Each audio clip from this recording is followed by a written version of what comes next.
Nunca pensé que llegaría el día en que me mirarían a los ojos para decirme que no era bienvenido en la casa de mi propio hijo, y mucho menos que esas palabras saldrían de la boca de mi nuera, con una sonrisa seca y un tono que parecía amable, pero que, en el fondo, era una puerta cerrada en toda la cara.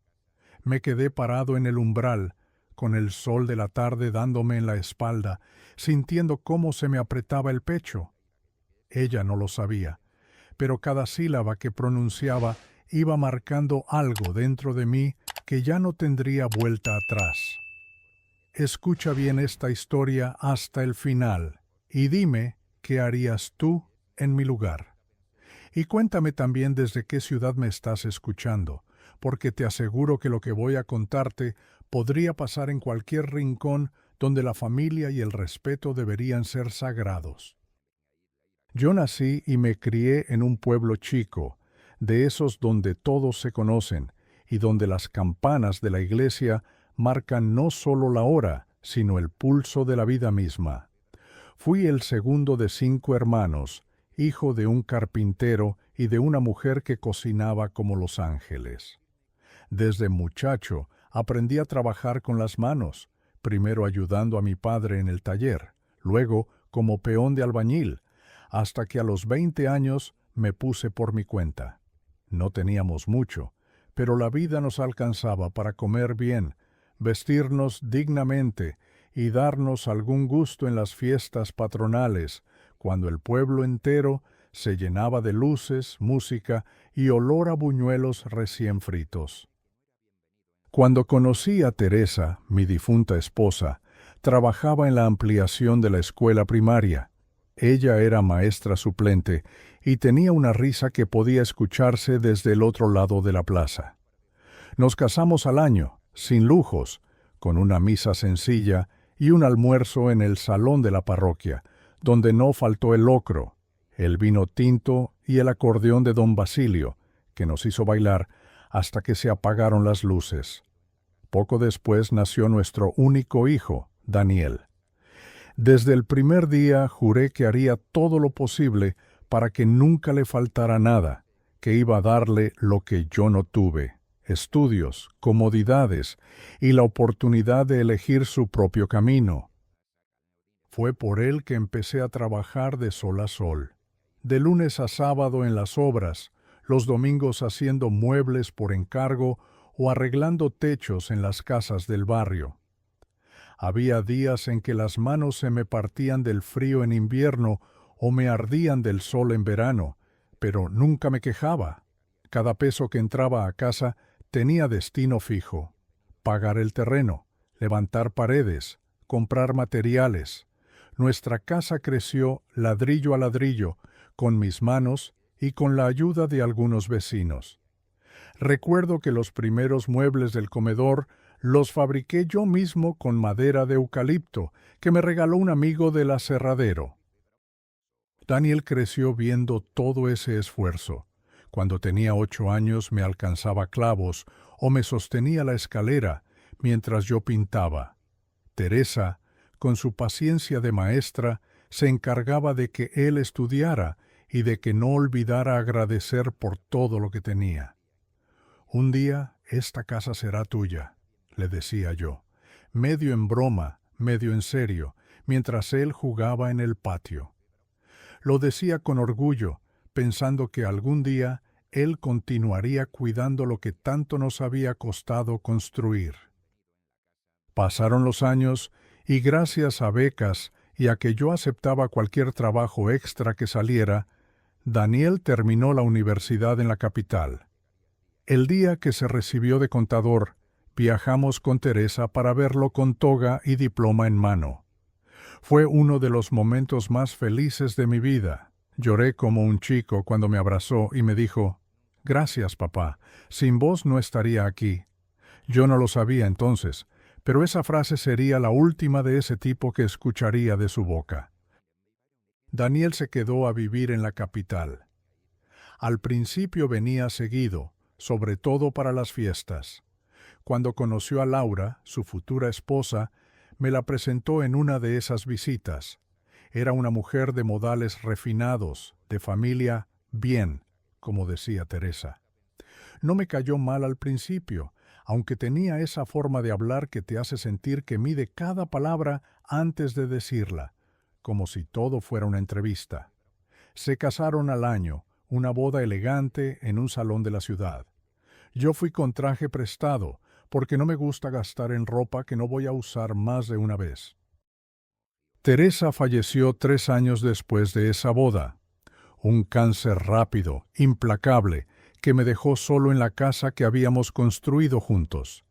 Daniel y Laura vinieron para el funeral, estuvieron un par de días y se marcharon. A partir de ahí las visitas fueron cada vez más espaciadas, primero una vez cada 2 meses, luego solo en Navidad y Año Nuevo. Cuando nacieron mis nietos, pensé que eso acercaría a la familia, pero ocurrió lo contrario. Las excusas empezaron a multiplicarse. Papá, los chicos están con muchas actividades. Papá, Laura tiene trabajo hasta tarde. Papá, no vamos a poder ir este fin de semana. La última vez que había visto a Laura antes de ese día fatídico fue en un cumpleaños de uno de los niños, en un salón alquilado. Me saludó con un beso rápido y pasó el resto del tiempo charlando con sus amigas. No imaginé que un par de años después sería ella quien, con voz suave y sonrisa apretada, me diría que no era bienvenido en su casa. Fue una mañana cualquiera cuando decidí viajar a la capital para ver a mis nietos. Me levanté temprano, tomé el ómnibus y llegué a su edificio con una bolsa de facturas de la panadería del barrio, esas que a Daniel le encantaban de chico. Toqué el timbre y escuché su voz por el portero eléctrico. «Ah, don Ernestos, mire, justo iba a salir. ¿Por qué no avisa antes? Hoy no es buen día para visitarnos». Me quedé callado unos segundos, sorprendido, y le dije que solo quería dejarles las facturas y saludar a los chicos. Hubo un silencio incómodo y entonces, con ese tono cortés que es peor que un grito, me dijo: «Mire, no se ofenda, pero usted no es bienvenido cuando no lo esperamos. Daniel está muy ocupado y los chicos tienen sus rutinas. Mejor lo vemos en otra ocasión». Ahí fue cuando algo dentro de mí se quebró. No era solo la frase, era la forma en que me lo dijo, como si yo fuera un desconocido que interrumpía su vida perfecta. Lo que ella no sabía, y que pronto descubriría, era que su vida perfecta dependía más de mí de lo que jamás hubiera imaginado. Volví a casa en el mismo ómnibus, sentado junto a la ventana, mirando el paisaje pasar sin realmente verlo. Las chacras, los campos amarillos, los perros que dormían al costado del camino. Todo se mezclaba con el zumbido en mi cabeza. Me sentía como si me hubieran dado una bofetada frente a todo el pueblo. No era solo la humillación, era la sensación de que todos esos años de esfuerzo, de desvelo, de callar cansancio y dolores no significaban nada para ellos.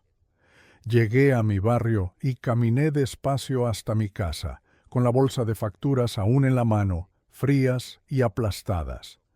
Las dejé sobre la mesa de la cocina y me serví un mate amargo, de esos que raspan, porque necesitaba algo fuerte para bajar la rabia. Esa noche casi no dormí. Me di vueltas en la cama, recordando cada momento en el que había elegido morderme la lengua para evitar problemas.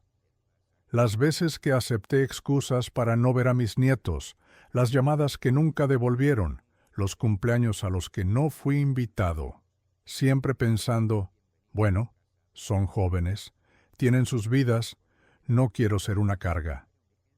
Pero la frase de Laura seguía clavada en mi cabeza como un clavo oxidado. No es bienvenido. ¿Cómo se le dice eso a un hombre que te abrió las puertas de su casa cuando llegaste con un vestido blanco y una sonrisa para la foto de la boda?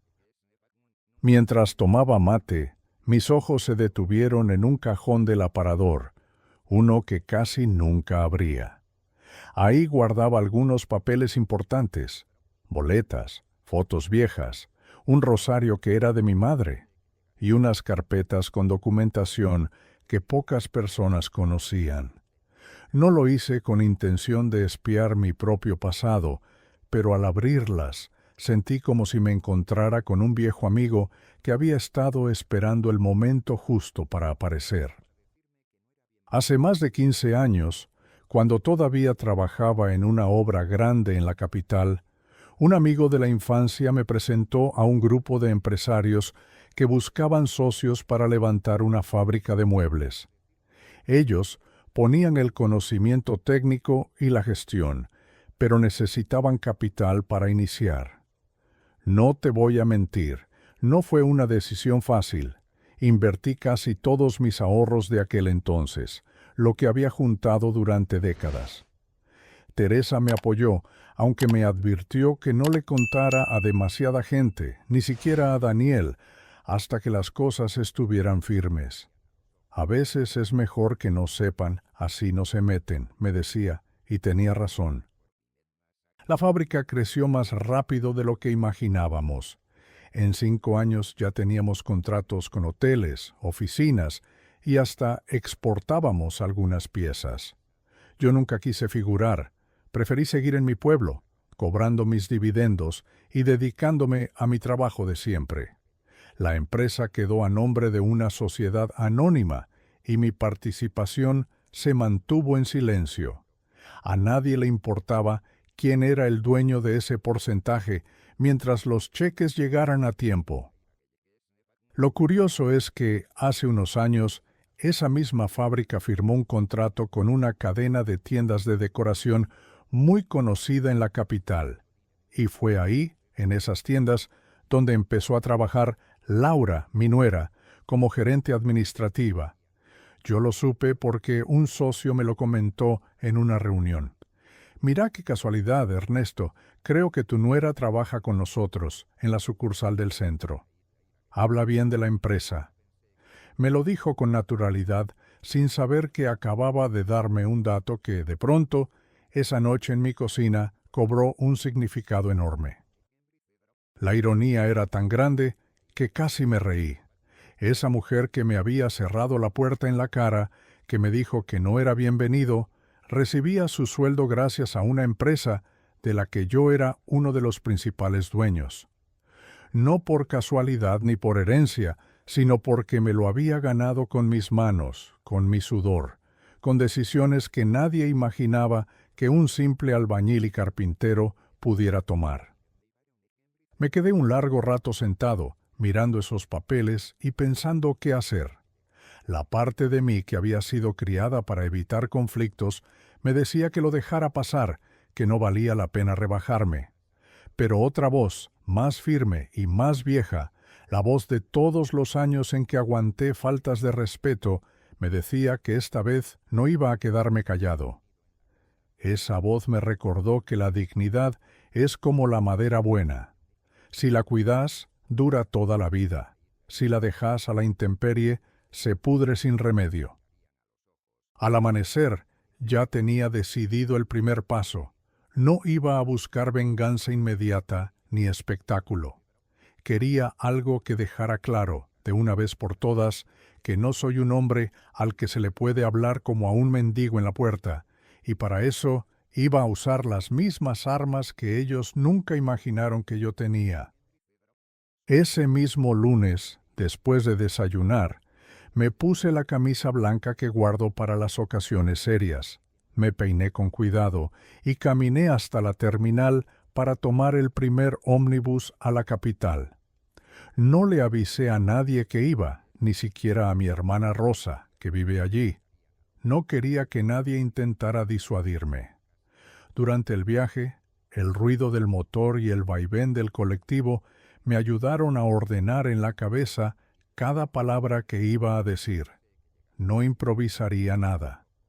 En la vida aprendí que, cuando uno va a enfrentar algo grande, hay que ir preparado como si fuera a levantar un muro, con las herramientas listas y los ladrillos contados. Llegué poco antes del mediodía. El cielo estaba nublado y el aire pesado, como si también la ciudad estuviera esperando una tormenta. Caminé hasta el edificio de oficinas de la empresa. Era un edificio alto, de vidrio y acero, con un hall frío que olía a perfume caro. El guardia de seguridad me miró de arriba abajo, como preguntándose qué hacía un viejo como yo ahí, pero no dijo nada cuando le mostré mi documento y pedí por el señor Gaitán, el gerente general. Dígale que lo busca Ernesto Márquez, insistí, porque así me conocen en la sociedad de la empresa, con mi apellido completo.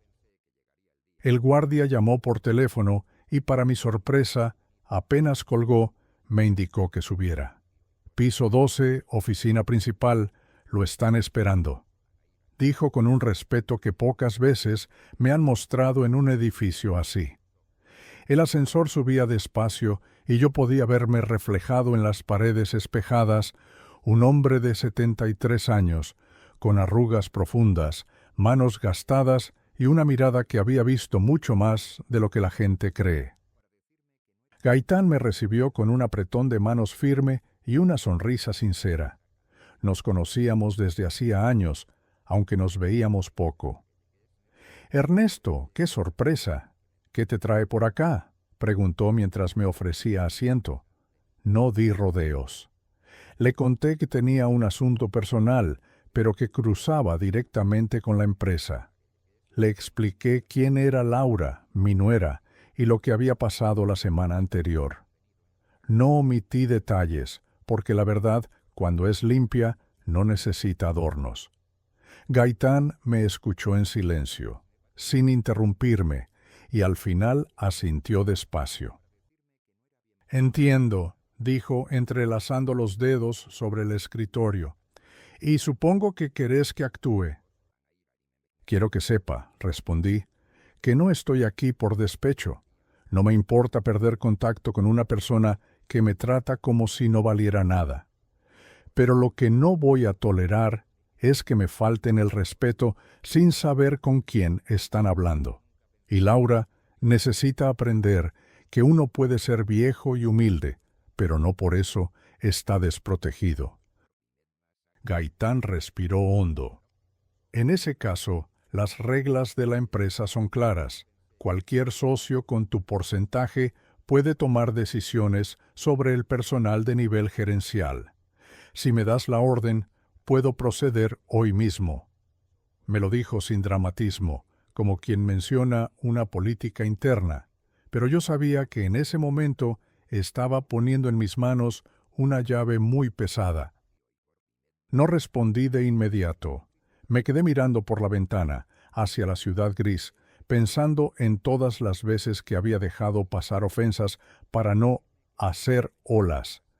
Pero algo en mí había cambiado desde ese portazo disfrazado de cortesía. Al final, giré hacia él y dije, «Proceda, pero hágalo sin escándalo. No quiero que parezca venganza. Solo cierre un capítulo que nunca debió abrirse así». Gaitán asintió. Tomó el teléfono y marcó una extensión interna. «Laura, ¿puedes venir a mi oficina, por favor?». Mi corazón empezó a latir más rápido. No sabía si me alegraba o me dolía lo que estaba a punto de suceder. Minutos después escuchamos un golpe suave en la puerta, y ahí estaba ella, con su traje impecable y ese perfume dulce que reconocería en cualquier parte. Entró sonriendo, sin verme al principio, pero cuando me vio sentado frente al escritorio, su rostro cambió, aunque intentó mantener la compostura. «Ah, don Ernesto, qué sorpresa verlo aquí», dijo, como si me hubiera encontrado por casualidad en la calle. Yo no respondí de inmediato. Solo la miré, y en ese silencio empecé a sentir que la verdadera lección todavía no había empezado. Laura se acomodó la cartera en el brazo, claramente incómoda, y miró a Gaitán buscando alguna explicación que la salvara de esa situación extraña. Él, con la calma de quien sabe que está a punto de soltar una bomba, le indicó que se sentara. Tenemos que hablar de algo importante, dijo, y entonces me dio la palabra con un gesto. Yo respiré hondo, apoyé las manos sobre mis rodillas y la miré directamente a los ojos. No te preocupes, Laura, no voy a quitarte mucho tiempo. Empecé con un tono tan tranquilo que hasta yo mismo me sorprendí. Solo quiero decirte que las palabras pesan. A veces, lo que uno dice sin pensar se queda colgado en el aire y termina cayendo sobre la propia cabeza. Ella parpadeó varias veces, con una media sonrisa que intentaba ser segura, pero que ya se le torcía. No sé de qué me habla, contestó, con esa voz suave que yo ya conocía, la misma con la que me había dicho que no era bienvenido en su casa. Te hablo, continué, de ese día, hace una semana, cuando fui a ver a mis nietos y me cerraste la puerta. Te hablo de cómo me dijiste, casi como quien ofrece un té, que mejor me fuera porque no era buen momento para visitarlos. Laura se removió en la silla y antes de que pudiera decir nada, Gaitán intervino.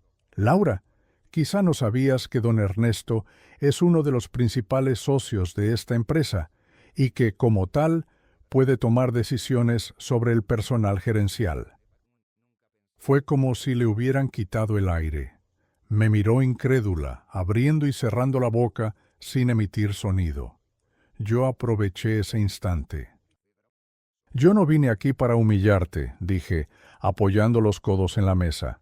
Vine para que entiendas algo que parece que nunca te enseñaron. El respeto no se negocia. No depende del dinero, ni de la edad, ni de la posición. Se da o no se da. Y cuando no se da, hay consecuencias. Gaitán asintió y, sin levantar la voz, le comunicó que su contrato quedaba rescindido a partir de ese momento, que pasara por recursos humanos para recibir la liquidación correspondiente y que no era necesario que volviera a su oficina. Laura me miraba como si intentara leer si todo aquello era una broma cruel o una pesadilla. ¿Esto es en serio?, preguntó con un hilo de voz. Tan en serio como lo fue cuando me dijiste que no era bienvenido, le respondí.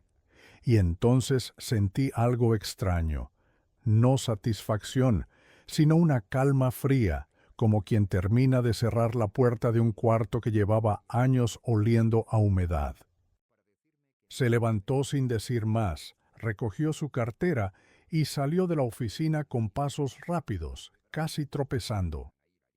La puerta se cerró y el silencio quedó flotando unos segundos. Gaitán me miró y me ofreció un café, pero yo lo rechacé. Tenía que salir a caminar, a respirar el aire de la calle para que todo aquello se asentara. Bajé en el ascensor lentamente, viendo cómo mi reflejo en las paredes metálicas parecía el de otro hombre, uno más erguido, más firme, como si acabara de recuperar algo que le habían quitado hacía tiempo. Afuera, la ciudad seguía su ritmo, indiferente a lo que acababa de pasar, y yo, mientras caminaba hacia la terminal, empecé a pensar que tal vez esta historia todavía no había llegado a su verdadero clímax, que lo que acababa de hacer no era el final, sino apenas el primer movimiento de algo más grande que estaba por venir. Tomé el ómnibus de regreso a mi pueblo con una mezcla rara de sensaciones. No estaba arrepentido, pero tampoco sentía esa euforia que algunos podrían esperar después de un acto así. Más bien, era como si hubiera movido una pieza clave en un juego largo, sabiendo que las verdaderas consecuencias llegarían después. Me senté junto a la ventana, con el sombrero sobre las rodillas, y dejé que el traqueteo del camino fuera ordenando mis pensamientos. Cuando llegué, ya empezaba a caer la tarde. El aire olía a leña quemada y a pan recién horneado de la panadería de doña Irma. Caminé despacio por la calle de tierra, saludando a los vecinos que estaban en la vereda tomando mate. Algunos me devolvieron el saludo con una sonrisa cómplice, como si supieran que algo se había movido en la vida de este viejo, aunque no tuviera ni idea de qué. Entré en casa, puse la pava al fuego y me serví un mate amargo, de esos que acompañan el silencio. No pasaron ni 2 horas antes de que sonara mi teléfono. Era Daniel. Reconocí su tono apenas dije hola. Esa voz rápida, entre nerviosa y molesta, que siempre usaba cuando algo no le salía como planeaba. Papá, estuve hablando con Laura. Me contó lo que pasó en su trabajo. ¿Es verdad que vos...? No lo dejé terminar. Es verdad, respondí sin rodeos. Y te voy a decir algo, hijo. No lo hice por venganza, sino para que tu mujer entienda que no se le habla así a nadie, y menos al padre de su marido. Del otro lado hubo un silencio largo, incómodo. Finalmente dijo, «No entiendo por qué llegaste a ese extremo». Y yo, que ya había decidido no suavizar más mis palabras, contesté, «Porque ustedes llegaron al extremo primero, Daniel. El extremo de olvidar de dónde vienen, de olvidar quién estuvo siempre ahí para ustedes». Escuché cómo suspiraba, y por un momento pensé que iba a disculparse. Pero en lugar de eso, soltó. «Papá, todo esto va a complicar las cosas. Laura está furiosa, dice que no quiere que los chicos te vean hasta que...» «¿Hasta que qué?», lo interrumpí. «¿Hasta que yo pida perdón por no dejarme humillar? Si es así, que se lo ahorre». La conversación terminó fría, como el café que se queda olvidado en la mesa. Colgué y me quedé mirando el teléfono, sabiendo que esa llamada no sería la última. Esa misma noche, mi vecino Raúl vino a tocarme la puerta. Traía esa sonrisa de quien trae chismes frescos.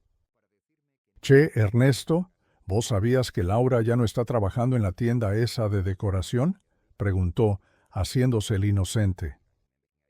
«Algo escuché», respondí, sirviéndole un mate.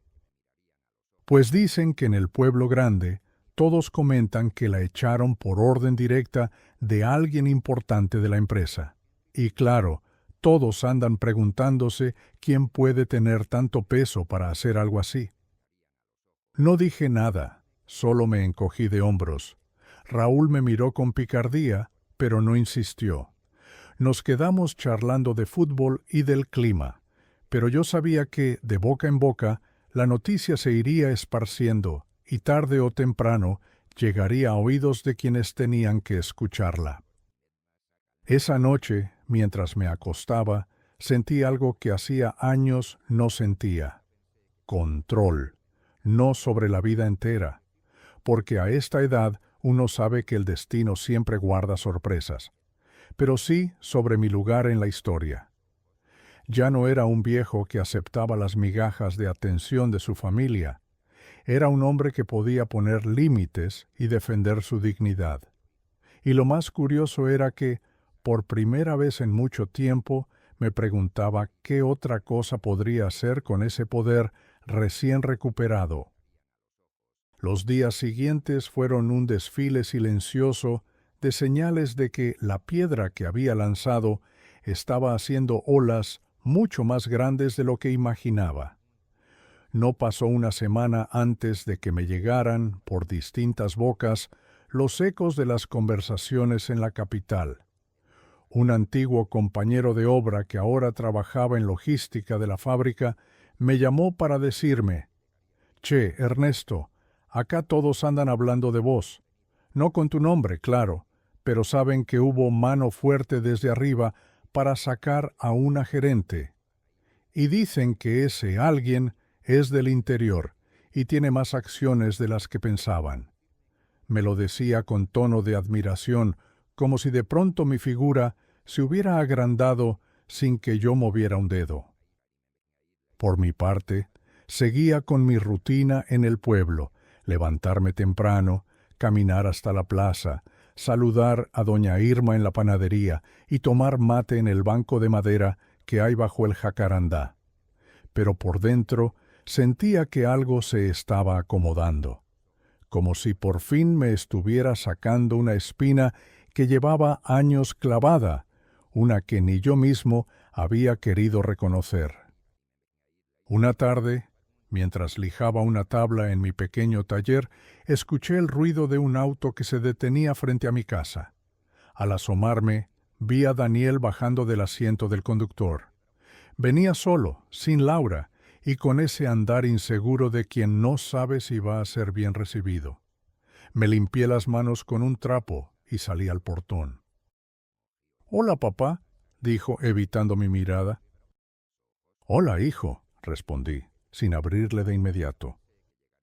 Se quedó ahí, parado, como buscando las palabras correctas. «Vine a hablar. No quiero que esto se convierta en algo que no se pueda arreglar», empezó. «Laura está muy dolida. Dice que lo que hiciste fue humillarla delante de todos». «¿Y lo que me dijo en la puerta de su casa, qué fue?», pregunté con la voz tranquila pero firme. «¿Eso no fue humillación?». Daniel se pasó la mano por el pelo, inquieto. «¿Es que ella no lo pensó así?». «Claro, porque para ella yo no soy más que un viejo que vive lejos, que se aparece sin avisar y molesta las rutinas. Pero resulta que ese viejo es el padre de su marido y el abuelo de sus hijos, y merece respeto, aunque no viva en la ciudad, aunque tenga las manos gastadas y no use traje». Él bajó la mirada y pateó una piedrita en el suelo. «No pensé que todo esto te afectara tanto». «Ese es el problema, hijo. No pensaste, ni vos ni ella». Se hizo un silencio incómodo. El viento movía las hojas secas en la calle y yo sentía que cualquier palabra de más podía romper ese hilo frágil que todavía nos unía. Daniel levantó la vista y dijo: «Yo no vine a discutir, vine a pedirte que, aunque no quieras hablar con Laura, no te alejes de los chicos. Ellos te quieren mucho». «Yo tampoco quiero alejarme de ellos», respondí, «pero no voy a ir donde no soy bienvenido. Si querés que me vean, tráelos vos». Asintió, pero no prometió nada. Se despidió con un apretón de manos flojo y se fue. Lo vi subir al auto y alejarse, levantando polvo en la calle, y supe que, aunque intentara arreglar las cosas, había algo roto que no se podía pegar como antes. Esa noche me quedé en la galería, mirando el cielo estrellado, pensando que a veces uno tiene que aceptar que el respeto perdido no se recupera con un par de visitas o palabras bonitas, y que quizás la verdadera lección recién estaba empezando para todos nosotros. Pasaron unas 3 semanas sin que Daniel volviera a aparecer, y yo seguí con mi vida como siempre. La rutina, en cierto modo, me daba paz. Levantarme temprano, barrer la vereda, encender la radio con esas viejas zambas que escuchaba con Teresa, tomar el primer mate mientras el sol se filtraba por la ventana de la cocina. A esa altura ya no esperaba grandes gestos de reconciliación. Me había propuesto no perseguir cariño donde no lo querían dar. Pero una tarde, justo después de la siesta, escuché que golpeaban fuerte la puerta. Era Raúl, mi vecino, con los ojos bien abiertos, y esa expresión que mezcla sorpresa con ganas de contar algo urgente. «Che, Ernesto, ¿sabías que Laura anda diciendo por todos lados que lo que pasó en la empresa fue un abuso de poder?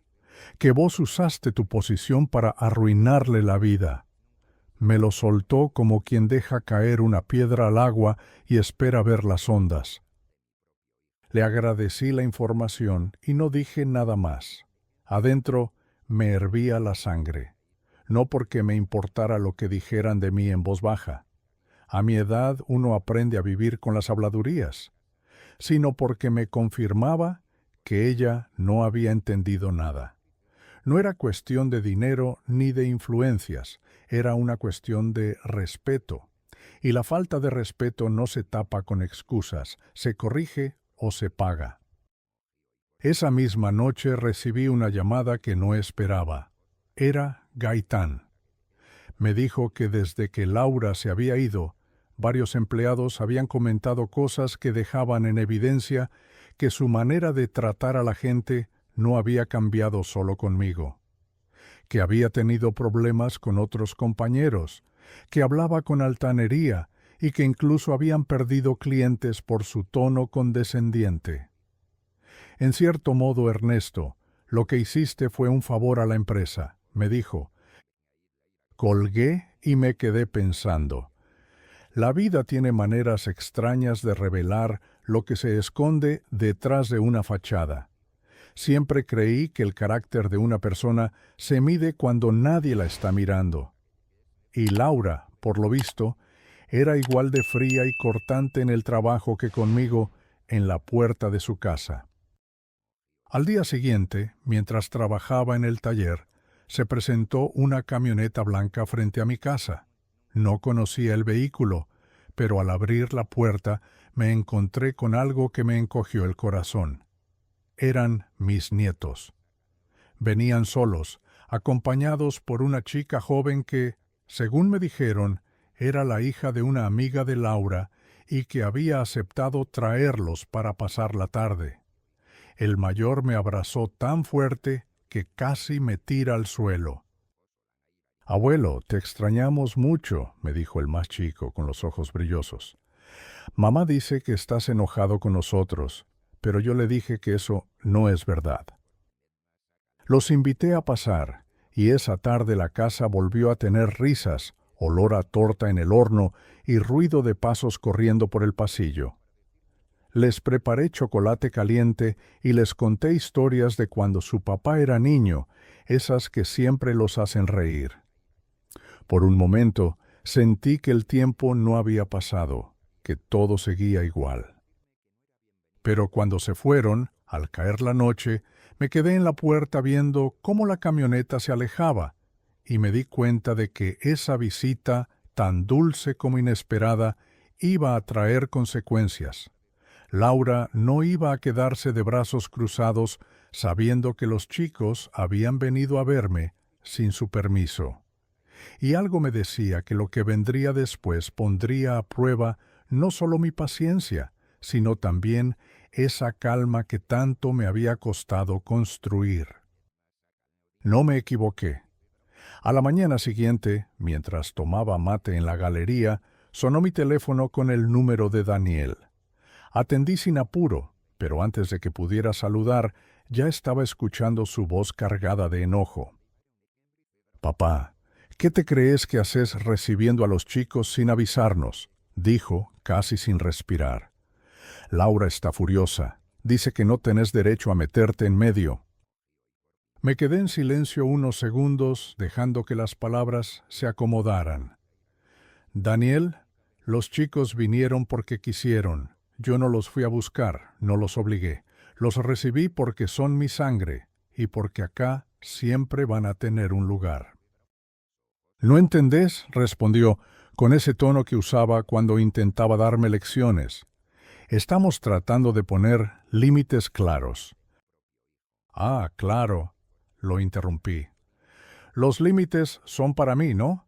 Ustedes pueden decirme que no soy bienvenido, cerrarme la puerta en la cara, pero si mis nietos quieren verme, entonces eso es un problema». Escuché cómo suspiraba al otro lado y supe que estaba apretando los dientes. «No es tan simple. Vos sabés que las cosas están tensas con Laura». «Eso no es problema mío, hijo, y te lo voy a decir clarito. Si la tensión viene de que yo no acepto que me falten el respeto, entonces esa tensión va a seguir». Daniel no respondió de inmediato. El silencio entre nosotros fue largo, de esos que parecen pesar más que cualquier palabra. Al final, dijo en voz baja: «Esto no va a terminar bien, papá». «No para todos», contesté, y corté la llamada. Esa tarde, mientras lijaba una repisa en el taller, sentí que la decisión que había tomado semanas atrás había abierto una grieta en la familia, pero también una ventana, porque por primera vez en mucho tiempo yo estaba eligiendo qué aceptar y qué no. Y aunque doliera, sabía que esa era la única forma de vivir en paz. 2 días después me encontré con una sorpresa que no esperaba. Gaitán me llamó para invitarme a una reunión con otros socios en la capital. No era algo que ocurriera a menudo, pero accedí. Viajé en el primer colectivo y al llegar me encontré con un grupo de hombres y mujeres que, hasta ese momento, solo conocía de nombre. Me recibieron con apretones de manos y sonrisas sinceras. En medio de la reunión, uno de los socios más antiguos me dijo: «Ernesto, algunos no sabíamos que seguías tan involucrado. Nos alegra verte activo, con carácter. Eso hace falta aquí». Sentí una calidez distinta, no por el reconocimiento, sino porque comprendí que mi lugar en esa mesa no era casualidad ni caridad. Me lo había ganado. Y mientras firmábamos unos papeles sobre nuevos contratos, pensé en Laura, en Daniel, y en lo poco que realmente conocían del hombre que soy.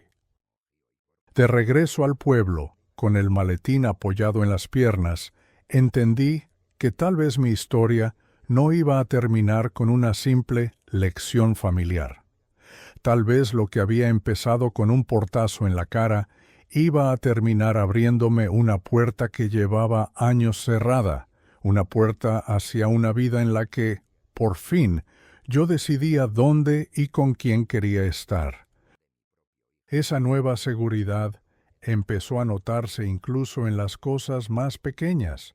Los vecinos comentaban que me veían más derecho al caminar, que mi voz sonaba más firme cuando hablaba en la plaza o en la fila del almacén. Y no era vanidad, era algo más profundo, la certeza de que ya no debía nada a nadie, de que no tenía que mendigar afecto ni aprobación. Una mañana, mientras barría la vereda, vi que un auto gris se detenía frente a mi casa. Era Laura. Se bajó con unas gafas oscuras, el pelo perfectamente recogido y ese perfume que siempre me pareció demasiado dulce. Caminó hasta el portón con paso firme, pero se notaba que venía cargada de algo que no era precisamente cordialidad. «Podemos hablar», dijo, sin saludar, mientras se sacaba las gafas. Sus ojos tenían esa mezcla de orgullo herido y cálculo que ya conocía. «Depende de qué quieras hablar», respondí, apoyando ambas manos en el palo de la escoba. Ella respiró hondo, como si estuviera a punto de negociar un contrato importante. «Mire, don Ernesto, lo que pasó en la empresa, bueno, reconozco que quizás no fue la mejor manera de manejarlo. Pero tenemos que pensar en los chicos. Ellos lo quieren, y usted sabe que lo que más me importa es su bienestar». No pude evitar sonreír, pero no de alegría. «Qué curioso, Laura, porque hace muy poco lo que más te importaba era tu comodidad, tanto que me cerraste la puerta en la cara». «Yo...» empezó, pero se detuvo. «No vine a discutir eso, vine a decirle que podríamos llegar a un entendimiento». «¿Un entendimiento?», repetí, inclinando la cabeza. «¿Querés que retire mi decisión en la empresa?». No contestó enseguida, pero el silencio lo dijo todo. «No, Laura», dije sin levantar la voz. «Lo que pasó, pasó. Y te voy a decir algo. Si tu preocupación por los chicos es real, serán bienvenidos aquí siempre. Pero si tu interés es volver a un cargo para el que ya demostraste no tener el trato humano necesario, entonces perdiste el viaje». Sus labios se apretaron y vi cómo se tensaba la mandíbula. «Usted no sabe lo que me ha costado llegar a ese puesto», soltó con un tono más alto. «Y vos no sabés lo que me costó a mí llegar a tener el derecho de decir no», le respondí. «Así que estamos a mano». Nos quedamos en silencio unos segundos, mirándonos como dos personas que entienden que la conversación llegó a un punto sin retorno. Finalmente, se dio media vuelta y volvió al auto sin despedirse. Me quedé mirando cómo se alejaba, y lejos de sentir enojo, sentí alivio. Esa visita me confirmó que había tomado el camino correcto. porque por primera vez en muchos años yo no estaba negociando mi dignidad para evitar un conflicto. Y en ese momento supe que lo que venía después ya no sería un ajuste de cuentas, sino la verdadera construcción de mi vida nueva. Los meses siguientes fueron una especie de limpieza invisible, sin grandes confrontaciones, sin gritos, pero con decisiones firmes. Daniel al principio se mantuvo distante. Venía solo de vez en cuando, como probando las aguas. Yo lo recibía siempre con respeto, pero sin dar pie a que la conversación se desviara hacia reclamos o reproches. Hablábamos de los chicos, del pueblo, del trabajo, pero nunca de Laura. Era como si los dos supiéramos que ese capítulo estaba cerrado para siempre. Mis nietos, en cambio, fueron apareciendo más seguido. A veces llegaban con Daniel, otras con algún conocido que hacía de intermediario. Cada visita era un soplo de aire fresco. Corrían por la casa, se peleaban por ver quién iba a cebar el próximo mate. Me pedían que les contara esas historias de cuando papá era chico y se subía a los árboles para agarrar mandarinas. Yo los escuchaba, los miraba, y me prometía que haría todo lo posible para que siempre supieran que aquí tenían un abuelo que los quería sin condiciones. Mientras tanto, mi vida tomó un rumbo que nunca imaginé a esta edad. Empecé a involucrarme más en las decisiones de la empresa, viajando a la capital una vez por mes para las reuniones de socios. Gaitán y los demás me trataban con un respeto que se sentía distinto, no por miedo, sino porque sabían que yo había demostrado tener carácter y principios. Con el tiempo, incluso propuse proyectos para abrir pequeños talleres en pueblos como el mío, donde la gente trabajara la madera y el metal para surtir a la fábrica. Quería que otros tuvieran la oportunidad que yo tuve y que nadie se viera obligado a dejar su tierra por falta de trabajo. En lo personal, descubrí que se podía vivir con menos ruido y más calma. Volví a tocar la guitarra, a leer los libros que Teresa había dejado en la estantería, a compartir sobremesas largas con mis vecinos. Hasta viajé un par de veces a otros pueblos cercanos, algo que antes nunca hacía, y en cada lugar me sorprendía lo fácil que era entablar conversación con desconocidos cuando uno habla desde la verdad. Un año después de aquel portazo de Laura, me encontré a mí mismo celebrando mi cumpleaños número 74 en la galería de mi casa. No hubo grandes lujos, solo una mesa larga con empanadas, vino tinto, música criolla y risas. Vinieron mis nietos, algunos vecinos y hasta Daniel, que esta vez llegó solo y se quedó hasta tarde. No me pidió disculpas y yo tampoco las exigí. A veces las cosas no se dicen con palabras, sino con presencias, y su presencia, aunque silenciosa, me dijo que algo en él también había cambiado. Esa noche, cuando todos se fueron, me quedé un rato mirando las estrellas, pensando en todo lo que había pasado.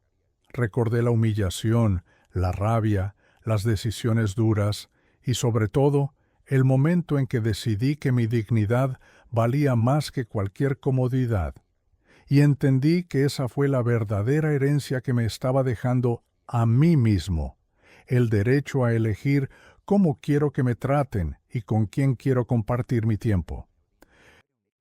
Porque al final, uno no puede evitar que otros lo decepcionen, pero sí puede decidir no seguir dándoles el poder de hacerlo.